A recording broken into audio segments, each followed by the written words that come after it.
से संबंधित पूछे गए प्रश्नों के बारे में हम डिस्कस करेंगे। पहला प्रश्न है, समाज सुधारक पंडित बस्ती राम का जन्म कहाँ हुआ था? ऑप्शन है छुड़ानी, खेड़ी सुल्तान, पाणजी, सिसाना। तो इस प्रश्न का जो सही उत्तर है वो है ऑप्शन बी, खेड़ी सुल्तान। बस्ती राम का जन्म खेड़ी सुल्तान में हुआ था, जो वर्तमान में झज्जर जिले की एक तहसील है। और 1880 में स्वामी दयानंद से मिलकर उसके बाद उन्होंने बहुत से गांवों में आर्य समाज के प्रचारक के तौर पर काम किया और वो 117 साल तक जीवित रहे। अगला प्रश्न है, हरियाणा में सर्वप्रथम रेलगाड़ी कहाँ चली? ऑप्शन है दिल्ली रेवाड़ी, हिसार सिरसा, दिल्ली से अंबाला, नरवाना से कैथल। इस प्रश्न का सही उत्तर है ऑप्शन ए, दिल्ली से रेवाड़ी। अगला प्रश्न है, भक्त व संगीतज्ञ सूरदास किसके समकालीन थे? ऑप्शन है अकबर, बाबर, हुमायूं और औरंगजेब। तो इस प्रश्न का जो सही उत्तर है वो है ऑप्शन ए, अकबर। क्योंकि आधुनिक फरीदाबाद जिले के ग्राम सिंही में एक ब्राह्मण कुल में जन्मे सूरदास बाद में मथुरा आगरा मार्ग पर स्थित गऊ घाट नामक स्थान में बस गए।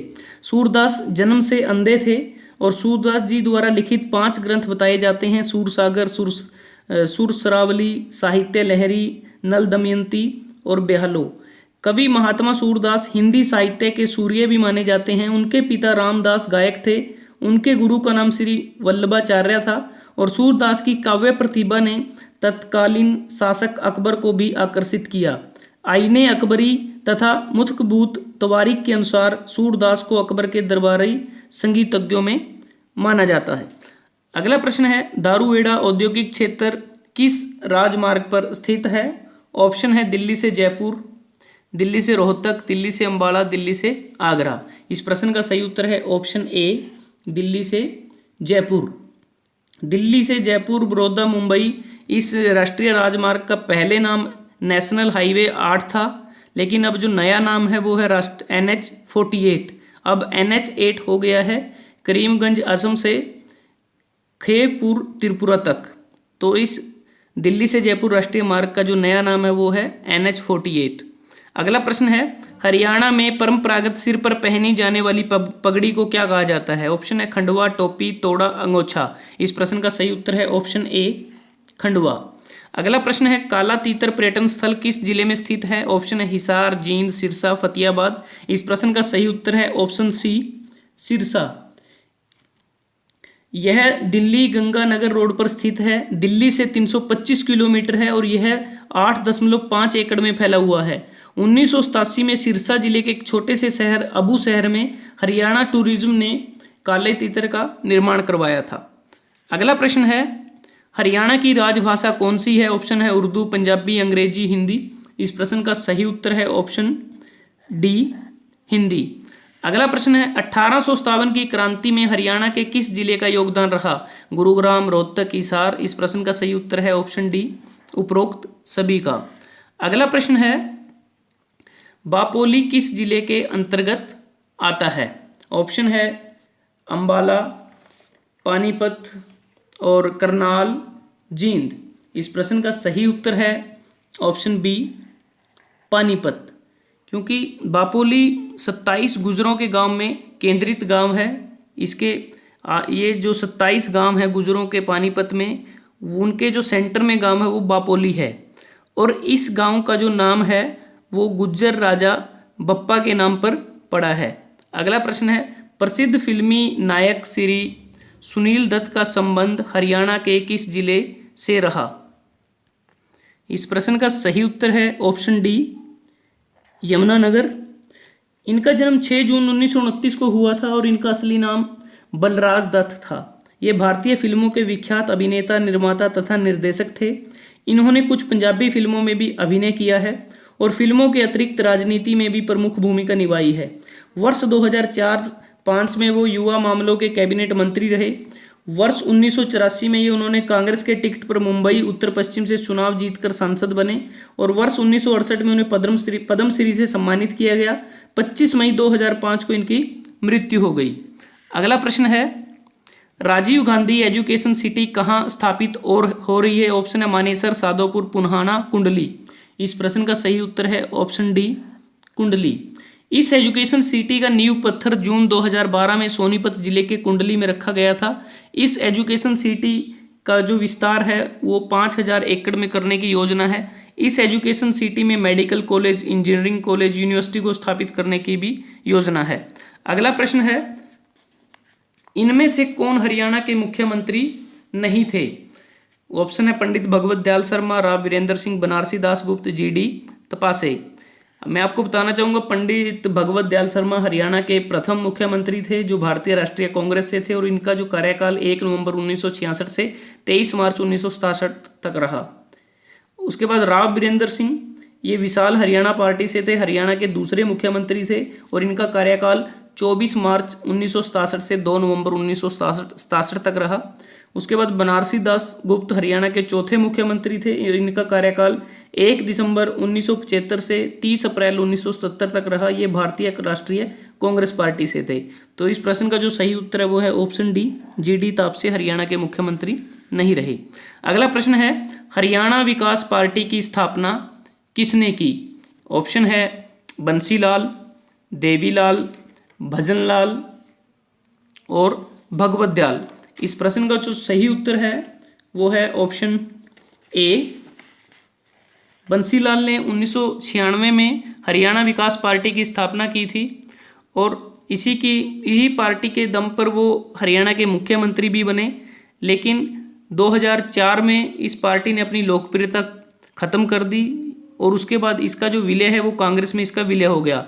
उस समय इस पार्टी का चुनाव चिन्ह लड़का और लड़की थे।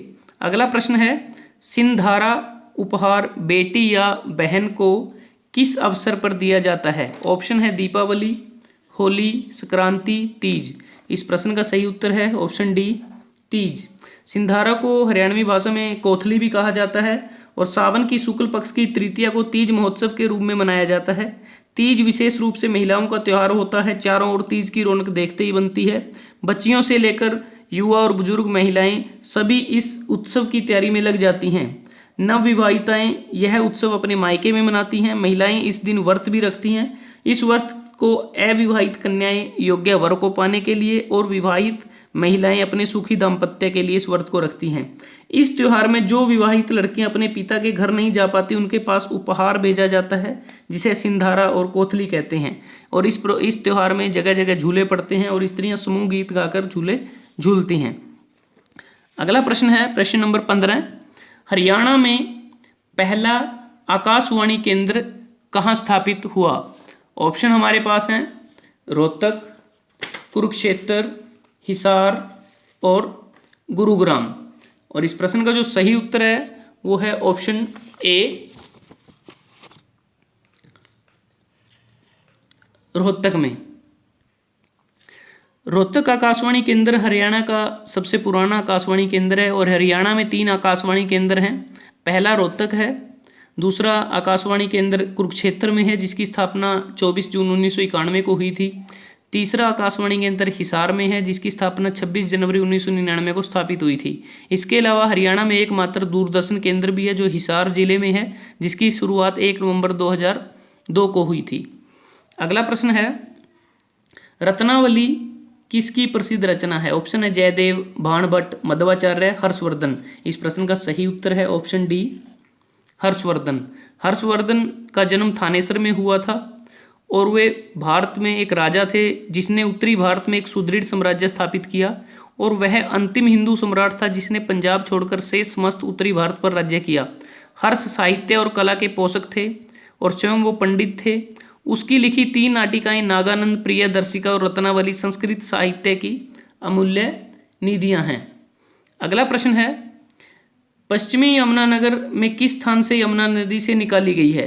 मतलब कहने का मतलब है कि पश्चिमी यमुना नहर यमुना नदी से कहाँ से निकाली गई है?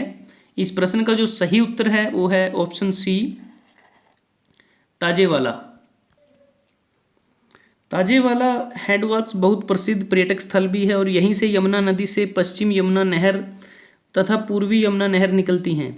यह स्थान मछली पकड़ने के लिए आदर्श स्थान है, और ताजेवाला से लगभग 5 किलोमीटर की दूरी पर हथनी कुंड है जो मछुआरों का स्वर्ग माना जाता है।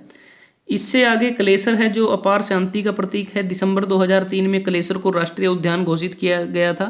हरियाणा में 2 राष्ट्रीय उद्यान हैं, दूसरा गुरुग्राम जिले में सुल्तानपुर में स्थित है।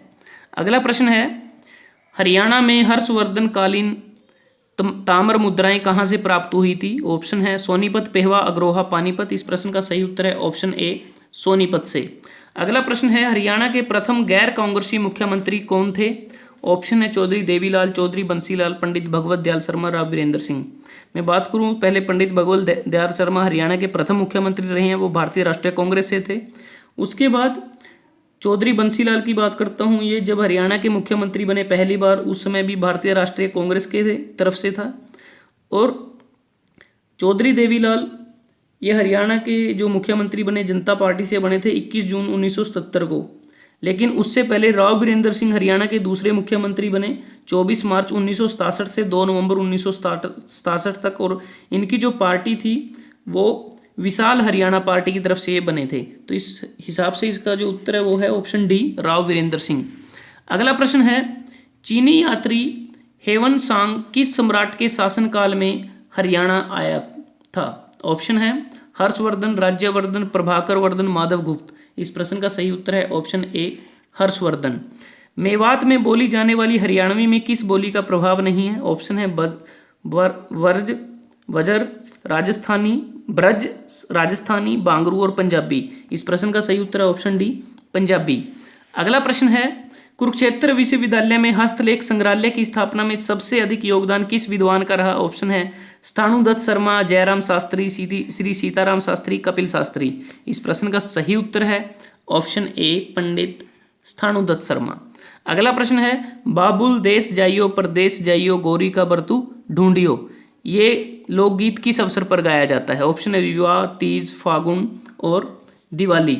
इस प्रश्न का सही उत्तर है ऑप्शन ए विवाह के अवसर पर।